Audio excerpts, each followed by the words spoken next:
Bapak Ibu, saudara-saudara, anak-anak, jemaat GPM Somlaki yang Tuhan Yesus kasihi, selamat sore dan shalom. Dalam ibadah unit yang kita laksanakan di sore hari ini, mari kita siapkan hati kita untuk mendengarkan firman Tuhan yang hari ini terambil di dalam kitab Kudus Perjanjian Baru, yaitu Lukas pasal 4 pada ayat yang ke-38 hingga ayatnya yang ke-41. Mendahului kita membaca dan mendengarkan firman Tuhan ini, mari kita berdoa memohon tuntunan Roh Kudus untuk pembacaan dan pemberitaan firman Tuhan. Kita berdoa. Ya Allah, di dalam Yesus Kristus firman yang hidup, kami bersyukur kepadamu sebab kami boleh dilayakan untuk kembali bersekutu beribadah kepada Tuhan. Walaupun kami berada di rumah-rumah keluarga masing-masing. Kami percaya Tuhan bahwa walaupun kami terpisah karena pandemi COVID ini, tapi keterpisahan kami atau peribadahan kami yang tidak dilaksanakan dalam persekutuan seperti biasanya tidak akan pernah menghalangi kehadiran Tuhan bagi kehidupan kami umat-Mu. Dalam keyakinan ini Tuhan, kami ingin untuk mendengarkan firman-Mu, untuk menjadi pedoman bagi kehidupan kami. Kami mohon kepadamu Tuhan, siapkanlah kami dengan Roh-Mu yang kudus, tuntun pengertian kami, supaya kami dapat membaca dan mendengarkan firman-Mu, dan kami dapat memahami kehendak Tuhan dalam firman yang akan kami baca dan dengar bersama. Bersabdalah kepada kami ya Tuhan, karena kami mau untuk mendengarkan firman-Mu. Amin. Beginilah bunyi firman Tuhan, Lukas 4 ayat 38 sampai 41. Yesus menyembuhkan ibu mertua Simon Petrus dan orang-orang lain. Kemudian ia meninggalkan rumah ibadat itu dan pergi ke rumah Simon. Adapun ibu mertua Simon demam keras dan mereka meminta kepada Yesus supaya menolong dia. Maka ia berdiri di sisi perempuan itu, lalu menghardik demam itu, dan penyakit itu pun meninggalkan dia. Perempuan itu segera bangun dan melayani mereka. Ketika matahari terbenam, semua orang membawa kepadanya orang-orang sakitnya yang menderita bermacam-macam penyakit. Ia pun meletakkan tangannya atas mereka masing-masing dan menyembuhkan mereka. Dari banyak orang keluar juga setan-setan sambil berteriak, "Engkau adalah anak Allah." Lalu ia dengan keras melarang mereka dan tidak memperbolehkan mereka berbicara karena mereka tahu bahwa ia adalah Mesias. Demikianlah bunyi firman Tuhan. Bapak Ibu saudara-saudara jemaat yang Tuhan Yesus kasihi, hari ini kita bersyukur karena kita masih beribadah kepada Tuhan. Kita masih diberikan kehidupan oleh Tuhan dan menikmati hidup ini. Dan dalam aktivitas kehidupan kita, kita masih diberikan kesempatan untuk dapat beribadah kepada Tuhan. Bapak Ibu saudara-saudara, kita baru saja membaca bagian firman Tuhan Lukas 4 ayat 38 sampai 41.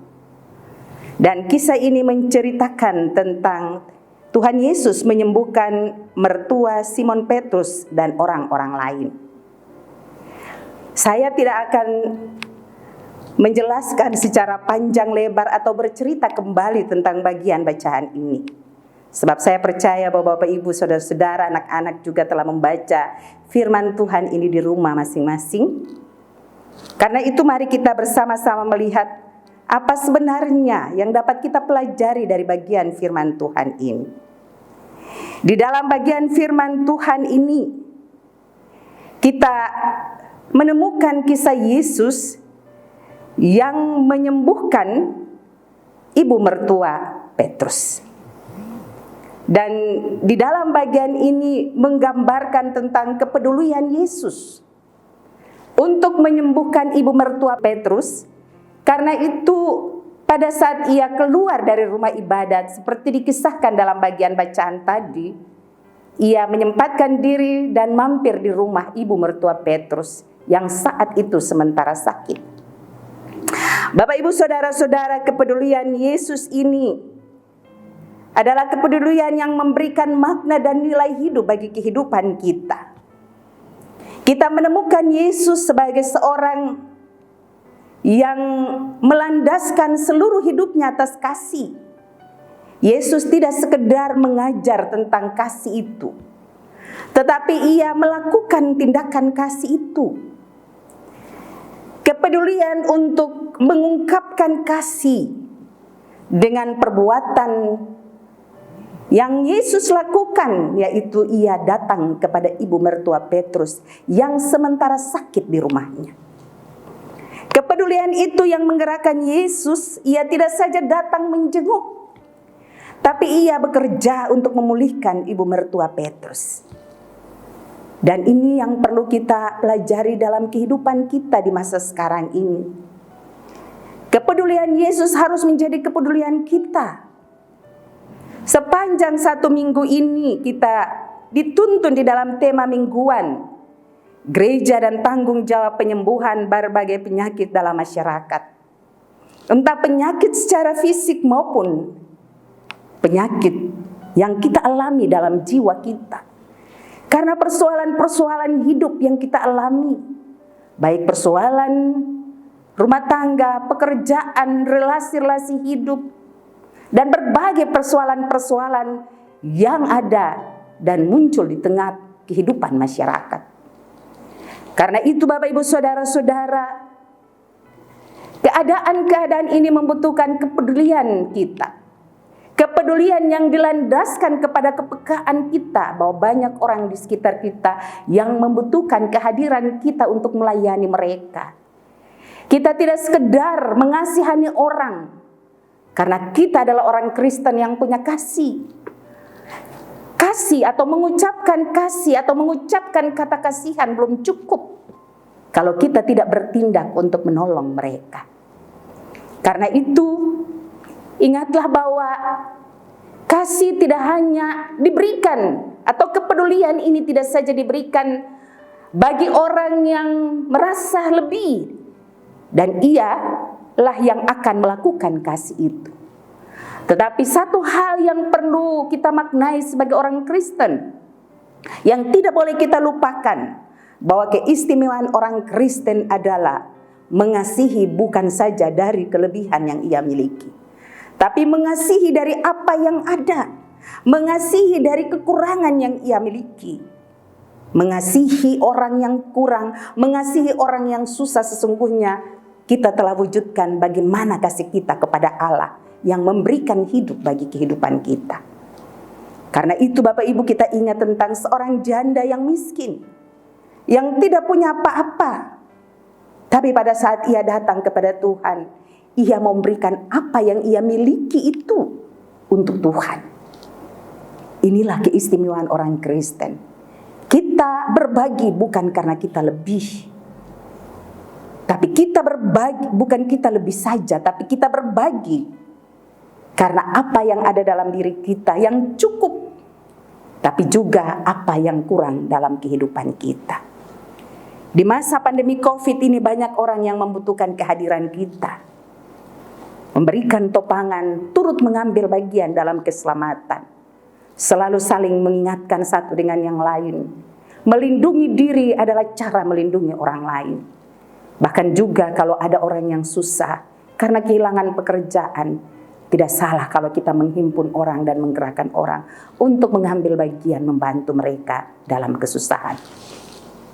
Hal yang kedua yang bisa kita lihat dari bagian firman Tuhan tadi, bahwa pada saat Tuhan Yesus ia telah menjamah ibu mertua Petrus yang sakit itu, dan ia mengusir demam yang dialami oleh ibu tersebut. Dan setelah ibu mertua Petrus sembuh, ia bangun dari tempat tidurnya dan melayani Yesus pada saat itu. Bapak Ibu, kalau ketemu sakit, maka kita merasa bahwa tubuh ini sangat lemah, tidak bisa berbuat apa-apa. Kesakitan sering menghambat aktivitas kita. Kita kalau sehat, kita bisa bekerja, bisa berbuat banyak hal.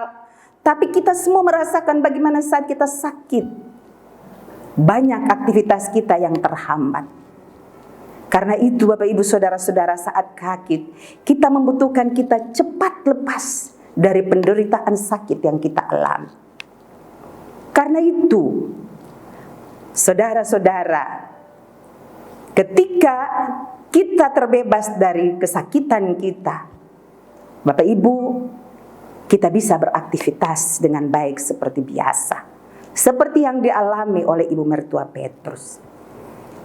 Apa yang bisa kita maknai dalam kehidupan kita sekarang ini? Kita belajar untuk menjaga tubuh kita dengan baik. Kita belajar untuk menjaga hidup kita dengan baik. Untuk mencegah jangan terjadi penyakit dari tubuh kita yang kita alami. Tetapi juga jangan sampai kita mengalami sakit karena berbagai persoalan-persoalan hidup. Hanya karena ego, hanya karena kita tidak taat kepada kehendak Tuhan bagi kehidupan kita. Karena itu, janganlah kita tidak memperdulikan kehidupan kita dan tubuh kita untuk kita tetap sehat, untuk kita tidak mengalami sakit. Supaya dengan demikian kita bisa beraktivitas dengan lancar, kita bisa banyak melakukan hal-hal yang baik, tetapi kehidupan kita juga adalah kehidupan yang dapat memberikan teladan bagi kehidupan orang lain. Yang berikut yang bisa kita temukan juga di dalam bagian firman Tuhan yang kita dengarkan tadi, bahwa Petrus, kita mengenal ia sebagai sosok murid di mana ia meneruskan apa yang Yesus lakukan.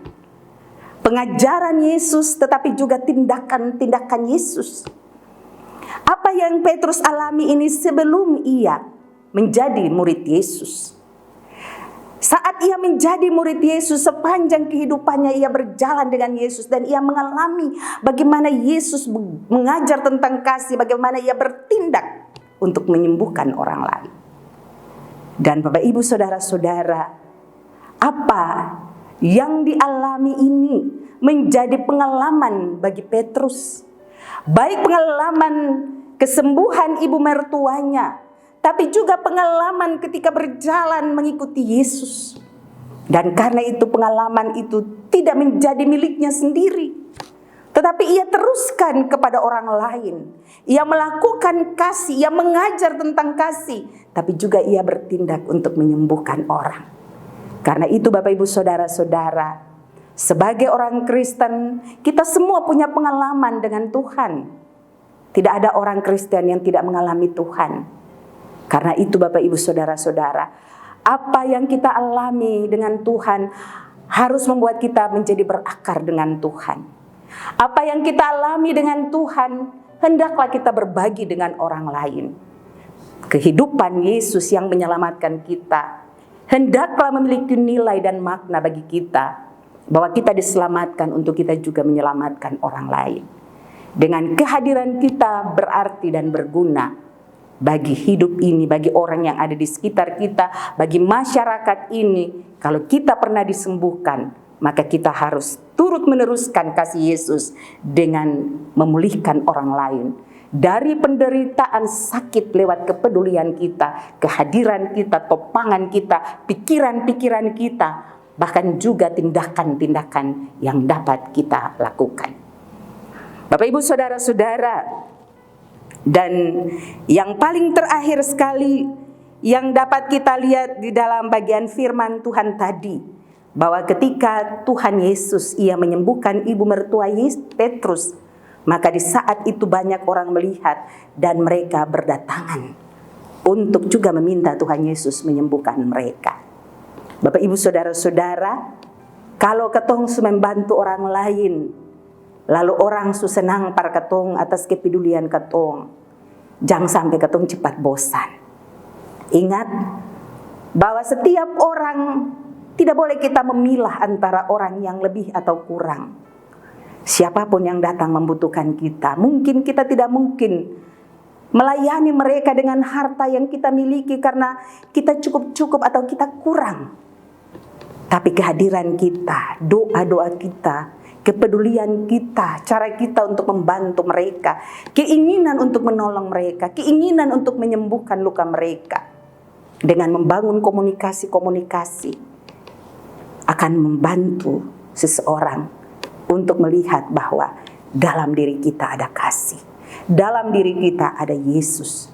Karena itu sekali lagi, jangan pernah kita bosan, jangan pernah kita jenuh ketika kita diberikan waktu oleh Tuhan untuk peduli dengan orang lain, untuk bisa turut mengambil bagian dalam keselamatan hidup diri kita, keluarga kita, tapi juga dalam keselamatan hidup dengan orang lain.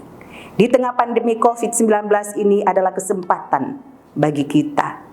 Mungkin banyak orang yang melihat COVID dari sisi gelap, tapi mari kita belajar untuk melihat sisi terang dari pandemi COVID-19, yaitu saatnya kita bisa berbuat, melakukan tindakan-tindakan kepedulian kepada orang lain. Tuhan Yesus kiranya menolong kita semua Bapak Ibu, supaya pandemi COVID-19 yang melanda dunia, bahkan juga melanda kehidupan kita di Jemaat Somlaki, di masyarakat, di Kabupaten Kepulauan Tanimbar ini, tetapi tidak menghalangi kita untuk tetap melakukan perbuatan-perbuatan kasih dan kepedulian kita kepada orang lain. Ingatlah Bapak Ibu, tidak ada niat baik yang tertutup jalannya bagi kehidupan orang yang mau berbuat kepada orang lain. Karena itulah merupakan landasan dari kehidupan kita sebagai orang percaya. Tuhan memberkati kita. Salam sehat. Tuhan selalu menjaga dan menyertai kehidupan kita semua. Shalom.